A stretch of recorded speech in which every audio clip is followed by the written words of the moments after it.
형님, 저 여승분 너무 아름다우신데요? 저런 분이 왜 절에 계실까요? 그러네. 우리가 가서 예뻐해주자.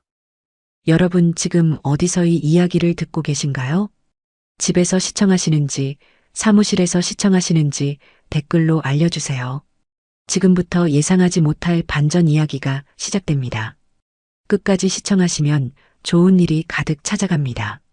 2019년 가을, 경상북도 깊은 산속 천년고찰 법주사, 새 사업의 성공을 빌기 위해 찾아온 조폭 조직 간부 7명이 법당 앞에서 수군거렸습니다. 그들의 시선이 향한 곳에는 30대 초반의 아름다운 여승이 조용히 마당을 쓸고 있었어요. 지혜스님 법명이었습니다.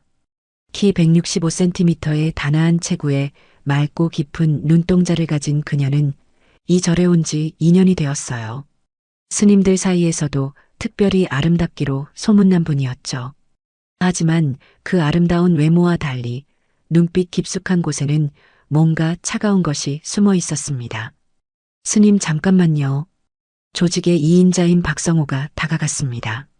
지혜 스님은 빗자루를 든 채 그들을 바라봤어요. 무엇을 도와드릴까요? 목소리는 고요하고 평화로웠습니다. 하지만 박성호는 그 목소리에서 뭔가 이상한 느낌을 받았어요. 너무 차분했거든요. 스님 같은 분이 왜 이런 곳에 계세요? 밖에 나가시면 얼마나 많은 남자들이. 그만하십시오. 짧고 단호하게 박성호의 말을 끄는 거죠. 하지만 조폭들은 이미 아름다운 여승에게 흥미를 느끼고 있었습니다. 성격도 있으시네. 그래, 그런 게 또 매력적이지. 다른 조직원들도 하나둘 다가오기 시작했고 총 7명이 그녀를 둘러쌌어요. 법당 앞 넓은 마당, 다른 스님들은 모두 법회 준비로 법당 안에 있었습니다. 아무도 없었죠. 스님, 우리 같이 차나 한 잔 어때요? 절밖에 좋은 찻집이 그때였습니다. 지혜 스님이 빗자루를 천천히 내려놓으며 말했어요. 마지막 경고입니다. 불공드렸으면 이제 가세요. 그 순간 공기가 달라지며 뭔가 섬뜩한 기운이 흘렀어요. 하지만 조폭들은 그것을 알아차리지 못했습니다. 박성호가 한 발 더 다가섰어요. 경고. 이게 예뻐해주니까 기어오르네. 재밌네. 진짜 재밌어. 그 순간 지혜 스님의 눈빛이 변했습니다. 온화하던 눈동자가 순식간에 얼음처럼 차가워졌어요. 마치 다른 사람이 된 것처럼 말이죠. 후회하게 될 겁니다. 후회? 누가 누굴 후회시킨다고? 박성호가 손을 뻗어 그녀의 어깨를 잡으려 했는데 바로 그 순간이었어요. 뭔가 번개처럼 빠른 일이 일어났습니다. 박성호가 비명을 지르며 바닥에 무릎을 꿇었어요. 손목이 이상한 방향으로 꺾여 있었습니다. 방금 뭐야? 아무도 그녀가 언제 움직였는지 보지 못했어요. 마치 바람처럼 너무 빨랐거든요. 형님, 다른 조직원들이 당황하며 달려들었습니다. 하지만 그것은 더 큰 실수였어요. 지혜 스님은 마치 춤을 추듯 우아하게 움직였습니다.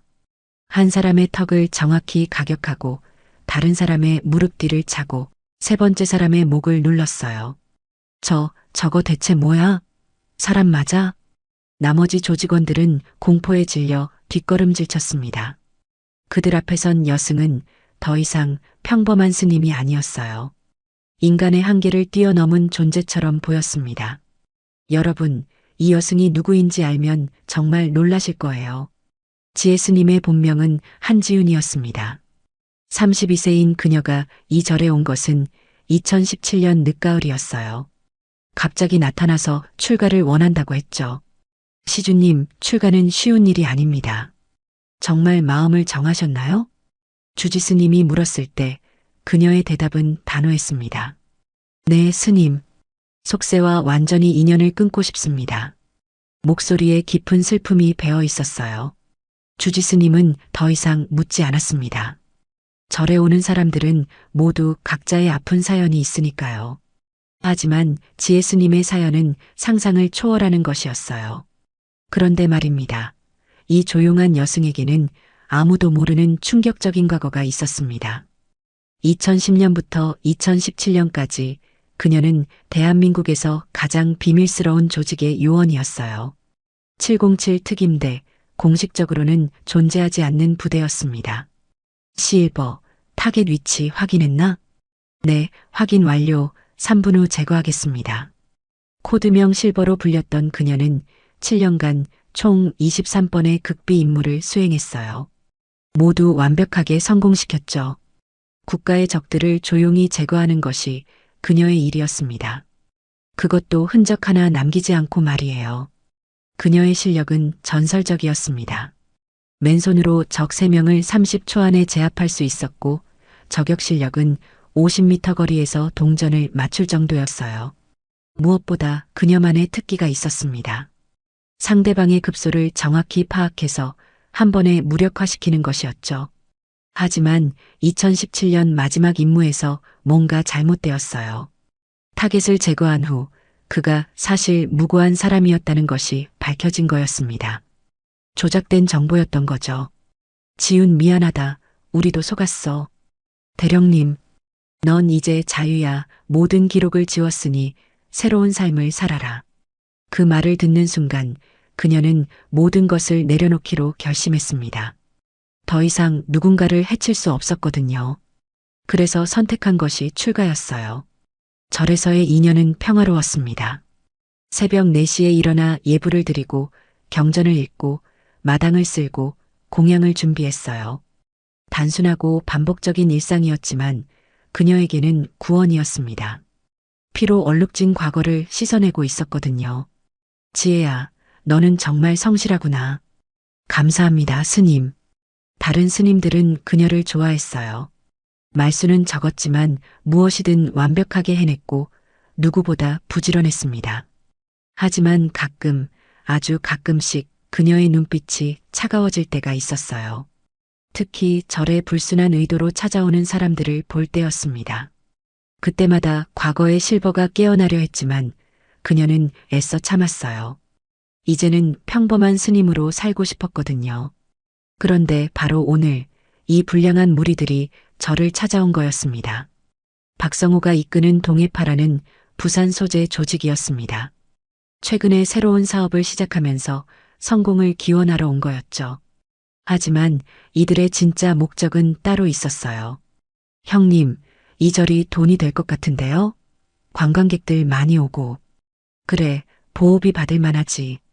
박성호는 40대 중반의 건장한 남자로 부산에서 꽤 이름 있는 조직의 2인자였죠. 키 180cm의 근육질 몸매, 목과 팔에는 문신이 가득했습니다. 그는 자신의 완력을 과신하고 있었어요. 우리가 이 절을 보호해주는 대신 매달 얼마씩 받으면 되잖아. 다른 조직원들도 고개를 끄덕였습니다. 모두 20대 후반에서 30대 초반의 젊은 남자들이었어요. 평소의 힘으로 모든 걸 해결해온 사람들이었죠. 그런데 지혜 스님을 본 순간 그들의 관심이 완전히 딴 데로 쏠렸습니다. 와, 정말 예쁘다. 저런 여자가 왜 스님이 됐을까? 아깝지 않나? 나 같으면 절대 스님 안 시켜둬. 그들은 점점 더 대담해졌어요. 처음에는 멀리서 구경만 하던 것이 이제는 직접 다가가서 말을 걸기 시작한 거였습니다. 스님, 우리 같이 차 한잔 어때요? 지혜 스님이 거절하자 박성호가 나섰어요. 그렇게 겁먹지 마세요. 우리도 절에 와서 기도드린 신도잖아요. 그렇습니다. 돌아가세요. 목소리는 여전히 차분했지만 뭔가 다른 느낌이었어요. 스님이 우리한테 명령조로 말해? 재밌네. 박성호가 비웃으며 한 발 더 다가섰어요. 그 순간 지혜 스님의 눈빛이 변했습니다.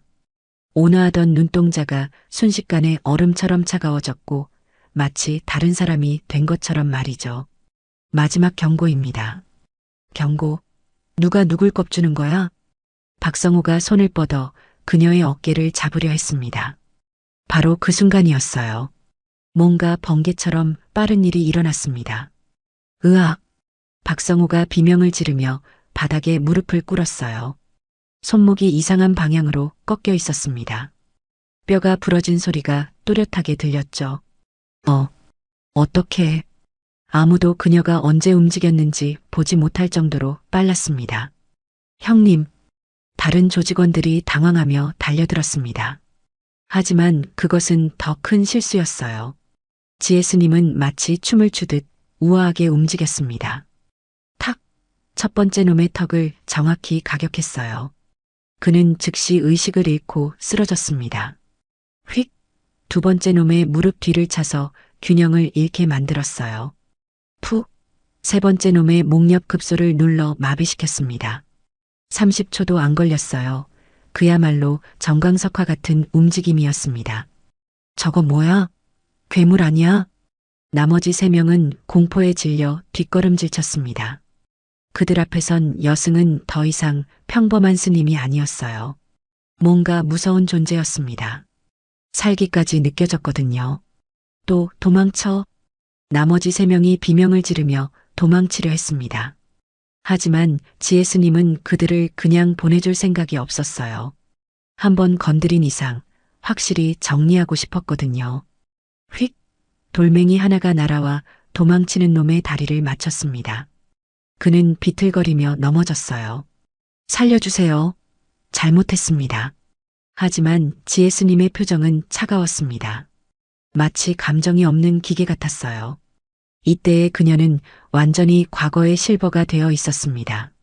잘못을 했으면 대가를 치러야죠. 목소리도 완전히 달라졌어요. 온화한 스님의 목소리가 아니라 차갑고 무서운 암살자의 목소리였습니다. 그런데 바로 그때였습니다. 지혜야. 주지 스님의 목소리가 들렸어요. 법당에서 나오시는 길이었습니다. 지혜 스님은 순간 정신을 차렸고 자신이 무엇을 하고 있었는지 깨달은 거죠. 아, 스님. 그녀의 눈빛이 다시 온화해졌습니다. 하지만 이미 늦었어요. 주지 스님은 마당에 쓰러진 조폭들을 보고 깜짝 놀랐거든요. 이게 무슨 일이냐? 스님, 이분들이 저에게 무례하게 굴어서 그래도 이렇게까지 할 일은 아니었잖니. 주지 스님의 목소리에는 실망감이 배어 있었어요.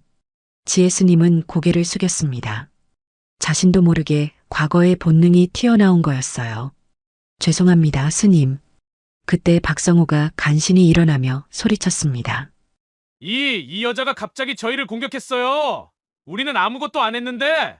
하지만 주지 스님은 이미 상황을 파악하고 있었어요. 이런 일이 처음이 아니었거든요. 가끔 불량한 사람들이 절에 와서 스님들을 괴롭히곤 했으니까요. 시주님들, 절에서는 조용히 해주십시오. 더 이상 문제를 일으키시면 경찰에 신고하겠습니다. 우리가 뭘 잘못했다고. 가세요. 주지 스님의 단호한 목소리에 조폭들은 더 이상 버틸 수 없었어요. 다친 동료들을 부축하며 절을 나갔습니다. 기다려. 이 일 이렇게 안 끝나. 박성호가 마지막으로 악을 쓰며 소리쳤어요. 하지만 그의 목소리는 떨리고 있었습니다. 공포 때문이었죠. 절이 조용해진 후 주지 스님이 지혜 스님을 불렀어요. 지혜야, 방으로 와라. 네, 스님. 주지 스님의 방은 소박했습니다. 낡은 경상과 몇 권의 경전만 있을 뿐이었어요. 두 사람은 마주 앉았습니다. 지혜야, 너에게는 무슨 사연이 있는 것 같구나. 말하고 싶지 않으면 하지 않아도 된다. 하지만 한 가지는 확실하다. 너는 보통 사람이 아니야. 주지 스님의 눈빛은 따뜻했어요. 하지만 그 안에는 걱정도 섞여 있었습니다. 스님, 저는 과거는 중요하지 않다. 중요한 건 지금이야. 너는 지금 스님이고 이곳은 부처님의 땅이다. 죄송합니다. 사과할 일이 아니다. 다만 앞으로는 더 조심해야 한다. 너의 그 능력이 다른 사람들에게 알려지면 절에도 문제가 생길 수 있어. 하지만 박성호는 그냥 물러날 사람이 아니었어요. 절에서 나온 후 그는 자신의 조직원들을 모았습니다. 손목은 여전히 아팠지만 분노가 더 컸어요. 형님, 우리가 여자 하나한테 당했다는 게 말이 됩니까? 맞아요, 형님. 이런 식으로 당하고만 있으면 우리 체면이. 조직원들도 화가 나 있었어요. 자존심이 상했거든요. 하지만 박성호는 뭔가 이상함을 느꼈습니다. 야들아, 그 여자 뭔가 이상하지 않았니? 무슨 말씀이세요? 움직임이 너무 빨랐어. 보통 사람 같지 않았다고. 사실 박성호는 젊은 시절 태권도를 했었어요. 검은띠까지 땄을 정도로 실력이 있었습니다. 그런 그가 한 번에 제압당했다는 게 말이 안 됐어요. 형님, 설마 그냥 스님이겠어요? 뭔가 배운 게 있을 거예요. 그래도 여자잖아. 우리가 제대로 덤비면. 박성호는 고민에 빠졌어요. 자존심은 상했지만 섣불리 덤볐다가는 더 큰 봉변을 당할 수도 있었거든요. 일단 그 여자가 누군지 알아보자. 뭔가 수상해. 그는 부산에 있는 자신의 인맥들에게 연락을 돌렸어요. 혹시 그런 실력을 가진 여자에 대한 정보가 있는지 알아보려 했습니다. 한편 절에서는 저녁 예불 시간이었어요. 지혜 스님은 다른 스님들과 함께 법당에 앉아 연불을 하고 있었습니다. 하지만 마음이 편하지 않았어요. 나무 아미타불, 나무 아미타불. 연불을 하면서도 자꾸 오늘 일이 떠올랐습니다. 자신도 모르게 과거의 본능이 나온 것이 충격이었어요. 2년 동안 평화롭게 살면서 잊고 지냈는데 한순간에 실버가 되어버린 거였거든요. 예불이 끝난 후 지혜 스님은 혼자 마당으로 나왔어요. 달빛이 환했습니다. 고요한 절의 밤이었죠. 정말 바뀐 줄 알았는데 그녀는 자신에게 실망했어요. 진짜로 평범한 스님이 되고 싶었는데 결국 본성은 숨길 수 없었나 봅니다. 그런데 바로 그때였어요. 휴대폰이 울렸습니다. 절에서는 휴대폰 사용이 금지되어 있었지만 주지 스님만 비상용으로 하나 가지고 있었어요. 그런데 지금 울리는 건 그 폰이 아니었습니다. 지혜 스님은 당황했어요. 자신은 휴대폰이 없었거든요. 그런데 어디선가 신호음이 들려왔어요. 벨소리는 자신의 방에서 나고 있었습니다. 그녀는 급히 방으로 들어갔어요. 그리고 침대 밑에서 오래된 휴대폰 하나를 발견했습니다. 이게 왜 여기에? 그것은 2년 전에 폐기했다고 생각했던 707 특임대 전용 비밀 휴대폰이었어요. 화면에는 낯선 번호가 떠 있었습니다. 손이 떨렸어요. 이 폰이 울린다는 것은 누군가 그녀의 과거를 알고 있다는 뜻이었거든요. 그것도 매우 위험한 누군가 말이에요. 잠시 망설이다가 그녀는 통화 버튼을 눌렀습니다. 여보세요. 실버, 오랜만이야. 목소리를 듣는 순간 지혜 스님의 얼굴이 창백해졌어요. 그 목소리의 주인을 알고 있었거든요. 블랙. 어떻게? 깜짝 놀랐지? 내가 절에 숨어 있는 줄 알고 있었어. 블랙은 707 특임대의 또 다른 전설적인 요원이었어요. 지훈과 함께 활동했던 동료이자 라이벌이었습니다. 뭘 원해? 직접 만나서 얘기하자. 내일 밤 12시 절 뒤쪽 산길에서. 싫어. 나는 이미 그 세계와 인연을 끊었어. 호호 그럴까? 오늘 조폭들한테 보여준 실력을 보면 아직 많이 남아있던데? 지혜 스님은 소름이 끼쳤어요. 블랙이 오늘 일을 알고 있다는 것은 자신을 감시하고 있었다는 뜻이었거든요. 만나지 않으면 어떻게 될지 궁금하지 않아? 블랙의 목소리에는 위협이 섞여 있었어요. 지혜 스님은 손을 꽉 쥐었습니다. 협박하는 거야? 협박이라니, 우리 사이에 그런 말이 어디 있어? 그냥 옛 동료로서 만나자는 거야. 하지만 지혜 스님은 블랙을 너무 잘 알고 있었어요. 그는 절대 단순한 만남을 제안하는 사람이 아니었거든요. 블랙, 나는 정말로 모든 걸 끝냈어. 더 이상 그 일에 관여하고 싶지 않다고. 그래. 그럼 오늘 그 조폭들한테 보여준 건 뭐야? 취미로 사람을 제압하는 거야?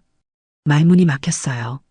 정말로 자신도 모르게 튀어나온 본능이었는데 블랙은 그것까지 다 보고 있었던 거였어요. 1분만 줄게. 올지 말지 정해.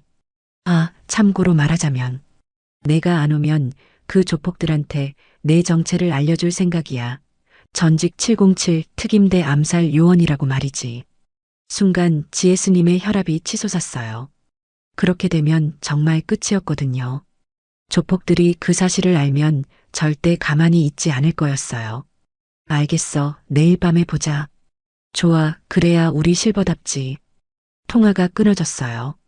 지혜 스님은 휴대폰을 바닥에 내려놓고 깊은 한숨을 쉬었습니다.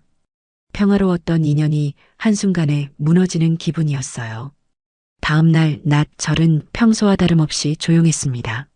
하지만 지혜 스님의 마음은 전혀 평온하지 않았어요. 블랙과의 만남이 계속 머릿속을 맴돌았거든요. 지혜야, 오늘따라 안색이 안 좋구나. 점심 공양 시간에 다른 스님이 걱정스럽게 말했어요. 아, 별일 아닙니다. 조금 피곤해서요. 몸조리 잘해라. 내가 아프면 우리가 걱정된다. 다른 스님들의 따뜻한 관심이 더욱 마음을 아프게 했어요. 이 평화로운 일상을 지키고 싶었는데 과거가 자꾸 발목을 잡는 것 같았습니다. 한편 박성호는 부산에서 여러 경로로 정보를 수집하고 있었어요. 하지만 쉽지 않았습니다. 형님, 그런 실력을 가진 여자에 대한 정보는 없습니다. 이상하네, 분명 뭔가 있을 텐데. 그때 조직의 정보 담당인 김철수가 다가왔어요.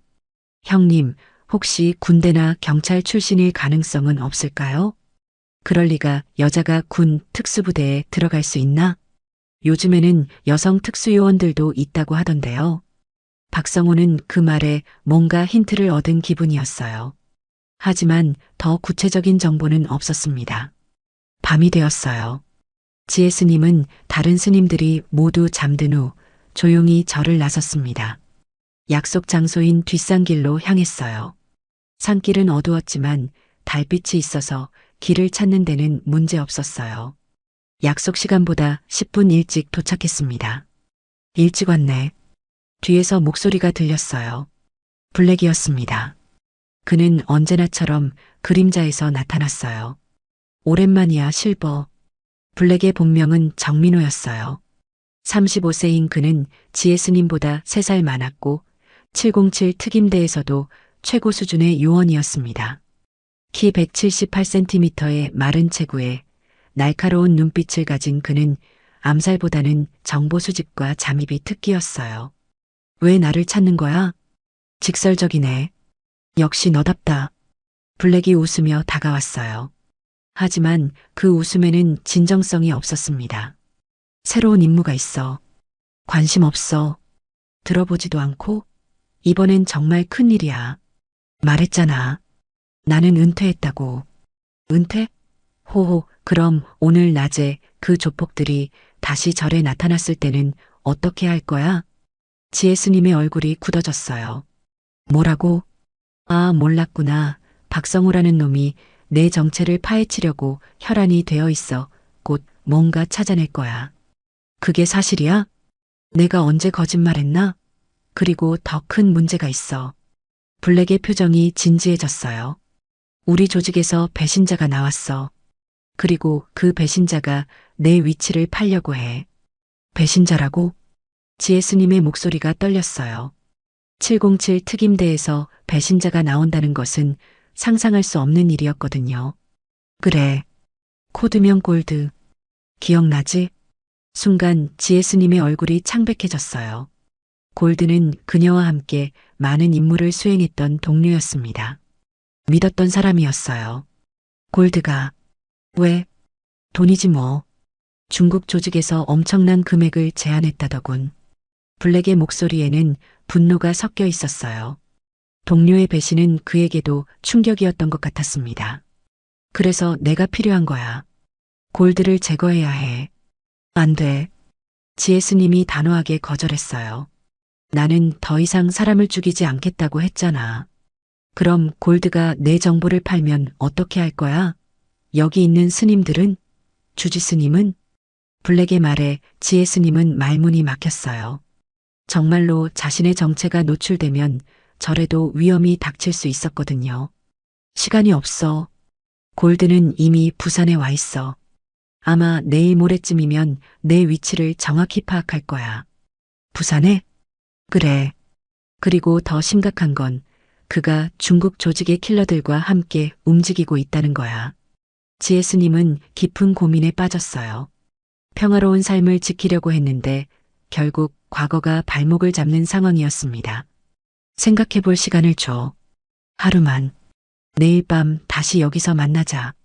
블랙이 사라진 후 지혜 스님은 혼자 산길에 서 있었어요. 멀리서 절의 불빛이 보였습니다. 평화로운 그곳이 곧 전쟁터가 될 수도 있다는 생각에 마음이 아팠어요. 다음 날 아침 절에는 이상한 분위기가 흘렀어요. 새벽 일찍부터 낯선 차들이 절 주변을 배회하고 있었거든요. 지혜야, 요즘 이상한 사람들이 자주 오는 것 같지 않니? 주지스님이 걱정스럽게 말했어요. 그런가요? 어제도 밤늦게 누군가 절 주변을 돌아다니는 것 같았어. 혹시 내가 아는 사람들이니? 지혜 스님은 가슴이 철렁했어요. 이미 위험이 시작된 것 같았습니다. 아닙니다, 스님. 전혀 모르는 사람들이에요. 하지만 마음속으로는 벌써 계획을 세우고 있었어요. 만약 정말 위험한 상황이 벌어진다면 어떻게 절의 스님들을 보호할 것인가를 말이죠. 점심시간쯤 박성호가 다시 절을 찾아왔어요. 이번에는 혼자였습니다. 스님, 어제는 죄송했습니다. 그는 지혜 스님에게 정중하게 인사했어요. 하지만 눈빛에는 뭔가 다른 것이 있었습니다. 무슨 일로 오셨나요? 사실 스님에 대해서 궁금한 게 있어서요.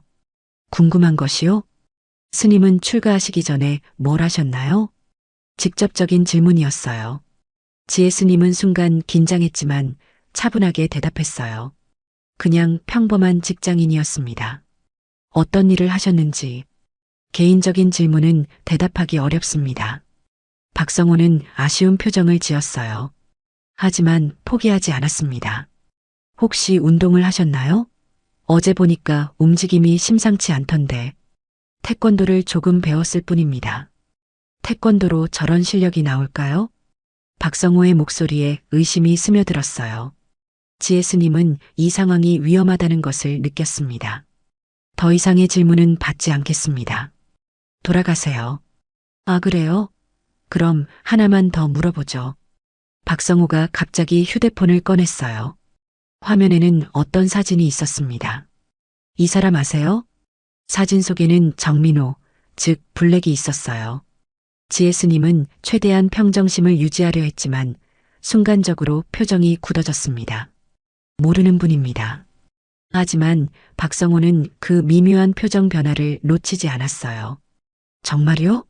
어젯밤에 이 사람과 만나지 않으셨나요? 무슨 말씀인지 모르겠습니다. 호호, 그래요? 그럼 이건 어떠세요? 박성호가 또 다른 사진을 보여줬어요. 이번에는 어젯밤 산길에서 블랙과 대화하는 지혜 스님의 모습이었습니다. 비록 어둡고 흐릿했지만 분명히 알아볼 수 있었어요. 감시하고 있었군요. 지혜 스님의 목소리가 차가워졌어요. 감시라니요. 그냥 궁금해서 따라가 봤을 뿐인데 재미있는 걸 봤네요. 뭘 원하세요? 스님의 정체가 궁금해요. 정말 궁금하다고요. 박성호의 눈빛이 날카로워졌어요. 그는 뭔가 큰 비밀을 찾아낸 것 같은 확신에 차 있었습니다. 그만하십시오. 지혜 스님의 목소리에는 경고가 담겨 있었어요. 하지만 박성호는 멈출 생각이 없었습니다. 스님, 저는 이런 일로 밥을 먹고 사는 사람이에요. 뭔가 수상한 게 있으면 끝까지 파헤치죠. 경고했습니다. 그래요? 그럼 이 사진들을 경찰서에 가져가서 신원 조회를 해볼까요? 아니면 인터넷에 올려서 누군지 찾아달라고 할까요? 그 순간 지혜 스님은 선택의 기로에 섰어요. 이대로 두면 정말로 자신의 정체가 노출될 수 있었습니다. 하지만 또다시 폭력을 쓰고 싶지는 않았어요. 잠깐만요. 지혜 스님이 손을 들어 박성호를 제지했어요. 대화로 해결해보죠. 오, 이제야 말이 통하네요. 박성호가 만족스러운 표정을 지었어요. 하지만 지혜 스님의 마음은 복잡했습니다. 정확히 뭘 원하세요? 간단해요. 진실이 알고 싶을 뿐이에요. 진실을 알면 어떻게 하실 건가요? 그건 진실이 뭐냐에 따라 다르죠. 박성호는 교묘하게 대답했어요. 확답을 주지 않는 거였죠. 지혜 스님은 깊이 생각했어요. 이 상황에서 가장 현명한 선택이 무엇일까를 말이죠. 완전히 거짓말을 할 수도 없고 그렇다고 진실을 다 말할 수도 없었어요. 제가 특별한 훈련을 받은 적이 있습니다. 어떤 훈련이요? 자세한 건 말할 수 없어요. 다만 과거의 일이고 지금은 완전히 새로운 삶을 살고 있다는 것만 알아주세요. 박성호는 그 말을 곰곰 생각해 봤어요. 뭔가 큰 그림이 그려지는 것 같았습니다. 혹시 군대나 경찰 쪽이었나요? 지혜스님은 대답하지 않았어요. 침묵이 흘렀습니다. 아, 그렇구나. 그럼 아마 특수부대나 그런 쪽이었겠네요. 박성호가 혼자 추리하며 고개를 끄덕였어요. 물론 정확한 답은 아니었지만 어느 정도 납득할 만한 설명이었습니다. 그래서 출가를 하신 거군요. 뭔가 힘든 일이 있으셨나 보네. 지혜스님은 놀랐어요. 박성호가 생각보다 이해심이 있었거든요. 스님, 저도 사실은 이해해요. 저희 같은 일을 하다 보면 가끔 그런 분들을 만나거든요. 과거에 힘든 일을 겪고 새로운 삶을 찾으려는 분들 말이에요. 다만 한 가지만 약속해 주세요. 뭐요? 우리 조직에는 손대지 마세요. 서로 건드리지 말고 조용히 지내는 거예요. 지혜스님은 그 제안을 받아들일 수 있었어요. 사실 처음부터 그들과 얽히고 싶지 않았거든요. 알겠습니다. 저희도 평화롭게 지내고 싶어요. 좋아요. 그럼 어제 일은 서로 잊어버리죠. 박성호가 손을 내밀었어요. 지혜스님은 잠시 망설이다가 그 손을 잡았습니다. 그런데 스님, 하나만 더 물어봐도 될까요? 뭔가요? 어젯밤에 만난 그 사람, 혹시 위험한 사람 아닌가요? 지혜스님은 순간 당황했어요. 박성호가 블랙을 위험하다고 느꼈다는 것이었거든요. 왜 그렇게 생각하세요? 그냥 느낌이에요. 제가 이런 일을 오래 하다 보니까 위험한 사람들의 기운이라는 게 있거든요. 박성호의 직감은 맞았어요. 블랙은 정말로 위험한 사람이었습니다. 혹시 그 사람 때문에 스님이 곤란한 상황에 처하신 거 아닌가요? 만약 그렇다면 저희가 도울 수도 있어요. 지혜 스님은 깜짝 놀랐어요. 조폭이 자신을 도와주겠다고 하다니요. 무슨 말씀이세요? 스님, 저희도 나름대로 의리가 있는 사람들이에요. 어제는 신뢰를 했지만 지금은 스님을 존경하고 있어요. 존경이요? 네. 과거의 힘든 일을 뒤로하고 새로운 삶을 사시는 모습이 멋있어요. 저희도 언젠가는 그럴 수 있을까요? 박성호의 말에는 진심이 담겨 있었어요. 그도 나름대로 현재의 삶에 회의를 느끼고 있었던 것 같았습니다. 박 씨, 저는, 제 이름을 아시는군요. 어제 들었어요. 그렇군요, 스님. 정말로 도움이 필요하시면 언제든 연락하세요. 박성호가 명함을 건네줬어요. 지혜 스님은 망설이다가 받았습니다. 고맙습니다. 하지만 아마 필요 없을 거예요. 그래도 가지고 계세요. 세상 일은 모르잖아요. 박성호가 돌아간 후 지혜 스님은 혼자 서 있었어요. 예상치 못한 전개였습니다. 적이 될 뻔했던 사람이 도움을 제안하다니요. 하지만 평화는 오래가지 않았어요. 박성호가 떠난 지 2시간 후 절에 또 다른 방문객들이 나타났습니다. 이번에는 정말로 위험한 냄새가 났어요. 검은색 세단 세대가 절 입구에 멈춰섰어요. 차에서 내린 것은 동양인 5명과 서양인 2명이었습니다. 모두 정장을 입고 있었지만 걸음걸이와 눈빛에서 범상치 않은 기운이 느껴졌어요. 저 사람들 뭔가 이상해. 마당을 쓸던 다른 스님이 지혜 스님에게 속삭였어요. 저도 그렇게 생각해요. 일단 법당 안으로 들어가세요. 지혜 스님은 즉시 상황을 파악했어요. 저들은 관광객이 아니었습니다. 전문적인 킬러들이었거든요. 일행 중 리더로 보이는 남자가 앞으로 나왔어요. 40대 중반의 중국인으로 보였고 얼굴에는 깊은 상처가 있었어요. 안녕하세요. 저희는 한국 관광을 온 중국인들입니다. 하지만 그의 한국어는 너무 완벽했어요. 오히려 어색할 정도로 말이죠. 어떻게 도와드릴까요? 지혜 스님이 평온한 목소리로 물었어요. 하지만 마음속으로는 벌써 여러 가지 계산을 하고 있었습니다. 사실 저희가 찾는 사람이 있어서요. 혹시 한지훈이라는 여성을 아시나요? 순간 지혜 스님의 심장이 멈춘 것 같았어요. 자신의 본명을 정확히 알고 있었거든요. 모르는 이름입니다. 그래요? 하지만 정보에 따르면 이 절에 계신다고 했는데 리더가 천천히 주위를 둘러봤어요. 마치 먹잇감을 찾는 사냥꾼 같았습니다. 잘못 아신 것 같습니다. 이 절에는 그런 분이 없어요. 혹시 지혜스님이라고 불리는 분은 계신가요? 이번에는 법명까지 알고 있었어요. 지혜스님은 이제 확신했습니다. 블랙이 말했던 골드의 배신이 현실이 된 거였어요. 제가 지혜입니다. 더 이상 숨길 수 없었어요. 어차피 정확한 정보를 가지고 있는 상황에서 거짓말은 의미가 없었습니다. 아, 그렇군요. 우리가 찾던 분이네요. 리더의 목소리가 차가워졌어요. 동시에 다른 요원들도 자연스럽게 포위 진영을 만들기 시작했습니다.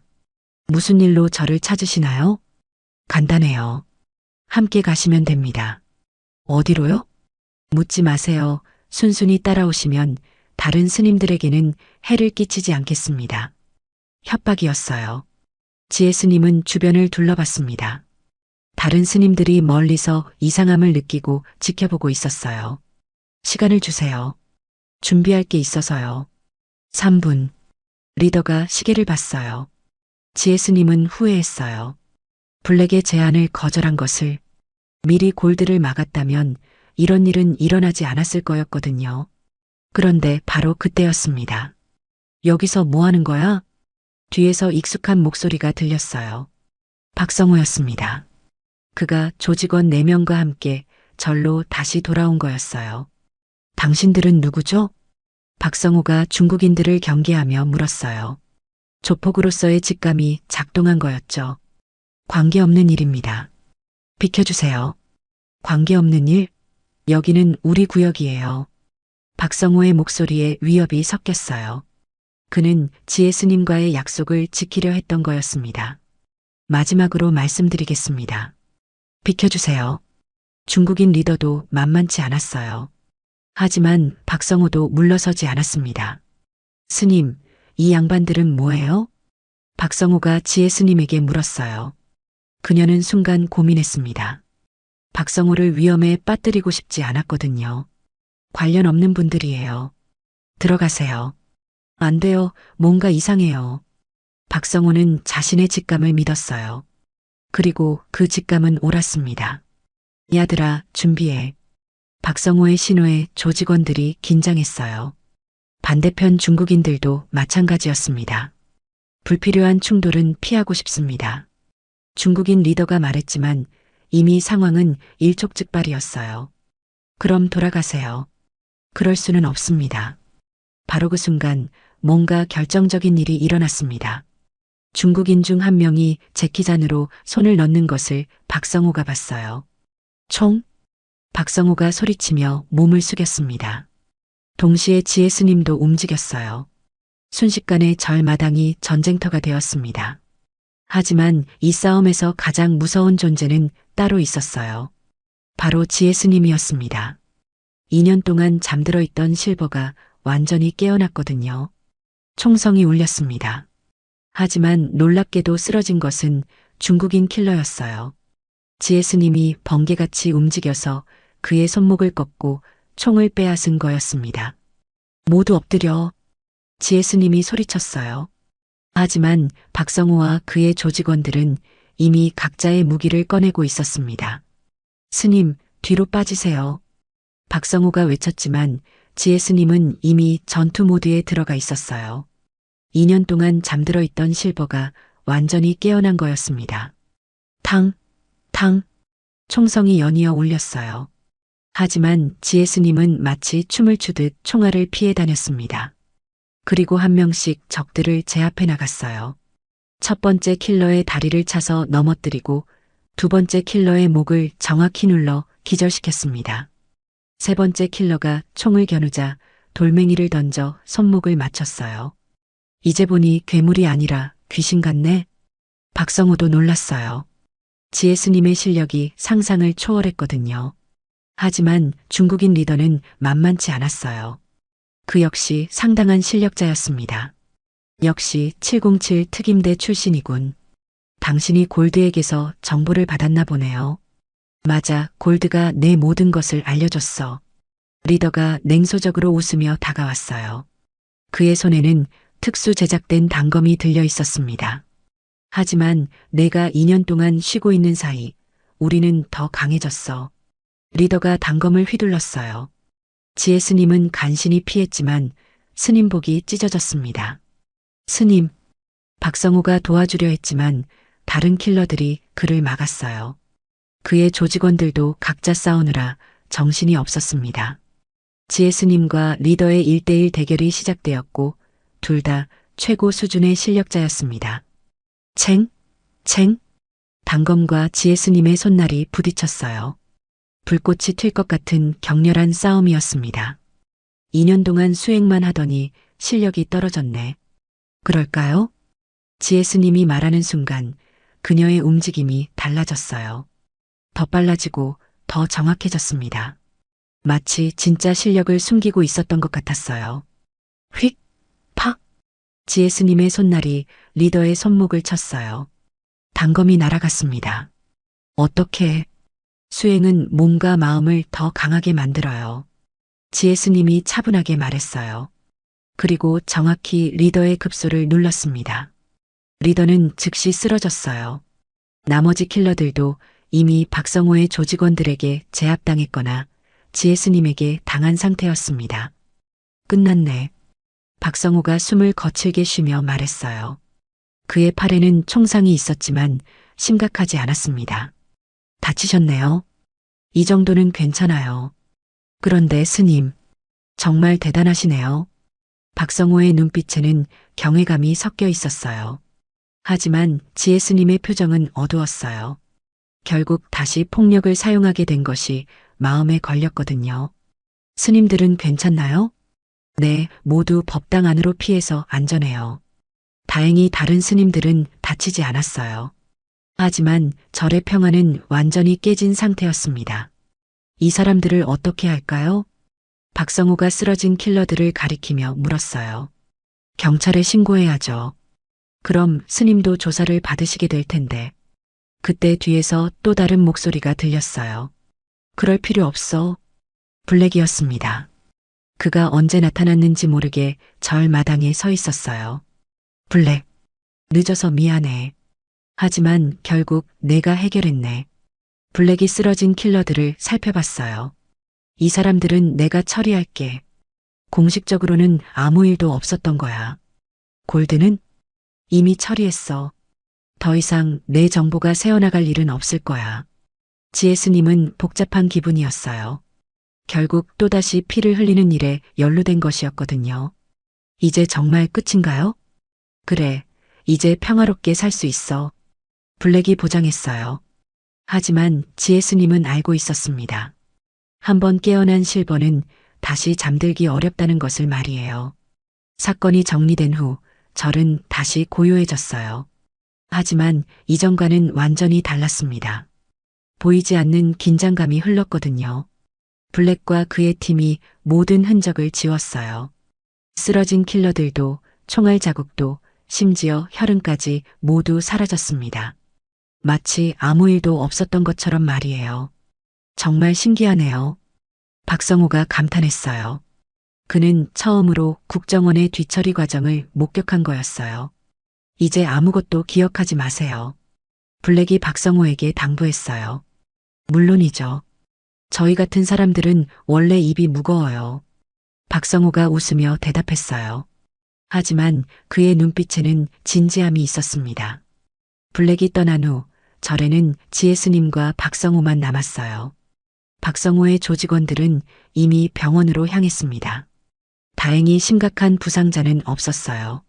스님, 정말 괜찮으세요? 네, 괜찮아요. 하지만 지혜 스님의 목소리는 평소와 달랐어요. 뭔가 무거운 것을 짊어진 것 같았습니다. 스님, 솔직히 말해주세요. 힘드시죠? 박성호의 예상치 못한 질문이었어요. 지혜 스님은 그를 바라봤습니다. 왜 그렇게 생각하세요? 눈빛이요. 뭔가 슬퍼 보여요. 박성호는 생각보다 섬세한 사람이었어요. 지혜 스님의 내면을 알아챈 거였죠. 저는 다시는 이런 일을 하고 싶지 않았어요. 지혜 스님이 처음으로 솔직한 심정을 털어놨어요. 그럼 왜 하셨어요? 다른 선택이 없었어요. 여기 계신 스님들을 보호해야 했으니까요. 아, 그렇구나. 박성호가 고개를 끄덕였어요. 그도 비슷한 경험이 있었거든요. 원하지 않는 일을 해야 하는 상황 말이에요. 스님, 저도 가끔 그래요. 이런 일을 그만두고 싶을 때가 있어요. 정말요? 네, 특히 가족들을 볼 때요. 제 딸이 아빠가 뭐 하는 사람인지 알게 되면 어떨까 하는 생각이 들어요. 박성호의 목소리에 진심이 담겨 있었어요. 딸이 있으세요? 네, 초등학교 3학년이에요. 정말 예쁜 딸이죠. 박성호의 얼굴이 부드러워졌어요. 딸 이야기를 할 때만큼은 무서운 조폭이 아니라 평범한 아버지였습니다. 그럼 왜 이 일을 계속하세요? 글쎄요. 이제 와서 다른 일을 할 수도 없고 가족들을 먹여 살려야 하니까요. 현실적인 이유였지만 그 안에는 깊은 고민이 숨어 있었습니다. 두 사람은 잠시 말없이 절의 야경을 바라봤어요. 달빛이 법당 지붕을 은은하게 비추고 있었습니다. 스님, 하나만 물어봐도 될까요? 뭔가요? 진짜로 계속 여기 계실 거예요? 무슨 말씀이세요? 오늘 일로 스님의 정체를 아는 사람들이 늘어났잖아요. 안전할까요? 박성호의 걱정은 일리가 있었어요. 비록 블랙이 모든 걸 처리했다고 하지만 완전히 안전하다고 할 수는 없었거든요. 생각해 보겠어요. 만약 다른 곳으로 가시게 된다면 저희가 도와드릴 수 있어요. 어떻게요? 새로운 신분, 새로운 거주지. 이런 건 저희가 더 잘 알거든요. 의외의 제안이었어요. 조폭이 전직 요원에게 신분 세탁을 도와주겠다고 하다니요. 왜 저를 도우려고 하세요? 의리죠. 스님이 저희를 지켜주셨으니까요. 박성호의 답변은 단순했지만 진심이었어요. 그때 법당에서 주지 스님이 나왔어요. 사건이 끝났다는 걸 아신 모양이었습니다. 지혜야, 괜찮니? 네, 스님. 괜찮아요. 이분은? 주지 스님이 박성호를 바라봤어요. 도움을 주신 분이에요. 그렇군요. 고맙습니다. 주지 스님이 정중히 인사했어요. 박성호도 깍듯이 인사를 받았습니다. 지혜야, 방으로 와라. 할 이야기가 있다. 주지 스님의 표정이 진지했어요. 뭔가 중요한 이야기가 있는 것 같았습니다. 그럼 저는 이만 가겠습니다. 박성호가 자리를 떴어요. 떠나면서 지혜 스님에게 작은 종이를 건네줬습니다. 제 번호예요. 정말 필요하시면 언제든 연락하세요. 박성호가 떠난 후 지혜 스님은 주지 스님을 따라 방으로 갔어요. 마음이 무거웠습니다. 주지 스님이 무슨 말씀을 하실지 알 것 같았거든요. 주지 스님의 방에서 둘이 마주 앉았어요. 촛불 하나만이 어둠을 밝히고 있었습니다. 한참 동안 침묵이 흘렀어요. 지혜야, 오늘 일로 많은 것이 드러났구나. 주지 스님이 먼저 입을 열었어요. 죄송합니다, 스님. 사과할 일이 아니다. 다만 이제 선택을 해야 할 때가 온 것 같구나. 선택이요? 너의 과거와 현재, 그리고 미래에 대한 선택 말이다. 주지 스님의 목소리는 따뜻했지만 단호했어요. 저는 계속 여기 있고 싶어요. 정말 그럴 수 있을까? 무슨 말씀이세요? 지혜야, 오늘 내가 보여준 모습을 봤다. 위기의 순간에 내가 선택한 것은 평화가 아니라 전투였어. 주지 스님의 지적이 가슴에 박혔어요. 사실이었거든요. 하지만 다른 스님들을 보호하려고. 그래, 그 마음은 이해한다. 하지만 그 방법이 과연 스님다운 것이었을까? 지혜 스님은 대답할 수 없었어요. 자신도 그 순간 완전히 과거의 실버가 되어 있었다는 것을 알고 있었거든요.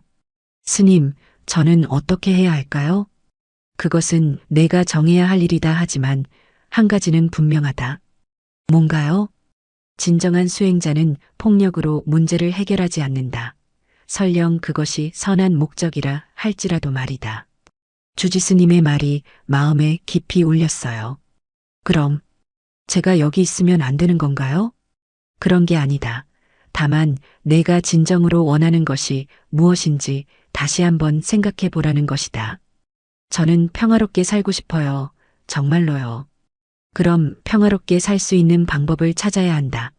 과거의 방식이 아닌 새로운 방식으로 말이다. 주지스님이 일어서며 창밖을 바라봤어요.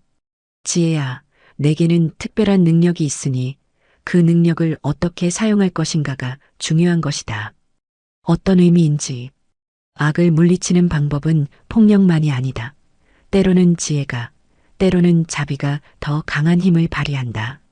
그 말을 듣는 순간 지혜 스님은 뭔가 깨달은 것 같았어요. 스님 혹시, 그래, 내 생각이 맞다. 이 절을 떠날 필요는 없다. 하지만 진정한 변화가 필요하다. 다음 날 아침 지혜 스님은 새로운 결심을 했어요. 더 이상 과거의 방식으로 문제를 해결하지 않기로 한 거였죠. 박성호가 다시 저를 찾아왔어요. 어제 부상 때문에 병원에 갔다가 오는 길이었습니다. 스님, 어떻게 결정하셨어요? 계속 여기 있기로 했어요. 다행이네요. 그런데 괜찮을까요? 앞으로는 다른 방식으로 문제를 해결할 거예요. 다른 방식이요? 지혜 스님이 박성호를 바라봤어요. 그리고 예상치 못한 제안을 했습니다. 박 씨, 혹시 새로운 삶을 살고 싶으시다면 도와드릴 수 있어요. 새로운 삶이요? 내 폭력이 아닌 다른 방법으로 사는 삶 말이에요. 박성호는 깜짝 놀랐어요. 하지만 거절하지 않았습니다. 어떻게요? 일단 작은 것부터 시작해요. 이 절에서 봉사활동을 해보시는 건 어떨까요? 봉사활동이요? 네, 절 주변 청소나 어려운 이웃들 도우기 같은 일이요. 박성호는 잠시 생각했어요. 그리고 의외로 긍정적인 반응을 보였습니다. 재미있을 것 같네요. 해보겠습니다. 그날부터 박성호는 정기적으로 저를 찾아와 봉사활동을 했어요. 처음에는 어색했지만 점점 마음의 평화를 찾아가는 것 같았습니다. 3개월 후 놀라운 변화가 있었어요. 박성호가 조직에서 완전히 손을 뗀 거였습니다. 그리고 작은 식당을 차려서 정직하게 살기 시작했어요. 스님 덕분이에요. 아니에요. 박 씨 본인의 의지였어요. 그래도 계기를 만들어주신 건 스님이잖아요. 지혜 스님도 변했어요. 더 이상 과거의 실버에 의존하지 않고 진정한 수행자의 길을 걷기 시작했습니다. 물론 쉽지 않았어요. 때로는 예전 방식이 그리울 때도 있었거든요. 하지만 새로운 방법이 더 강력하다는 것을 깨달았어요. 폭력으로는 사람의 마음을 바꿀 수 없지만 진심과 자비로는 가능했거든요. 1년이 흘렀습니다. 법주사는 예전보다 더 평화로워졌어요. 하지만 이전과는 다른 종류의 평화였습니다. 진정한 내면의 평화였거든요. 지혜 스님은 완전히 달라졌어요. 더 이상 과거의 그림자에 시달리지 않았습니다. 대신 자신의 경험을 다른 사람들을 돕는데 사용하기 시작했어요. 절에는 새로운 프로그램이 생겼습니다. 새로운 시작 상담소라는 이름의 작은 공간이었어요. 과거에 힘든 일을 겪었거나 잘못된 길을 걸었던 사람들을 위한 곳이었습니다. 스님, 정말 저도 바뀔 수 있을까요? 상담소를 찾아온 20대 청년이 물었어요. 그는 과거의 폭력 사건에 연루되어 고생하고 있었습니다. 물론이에요.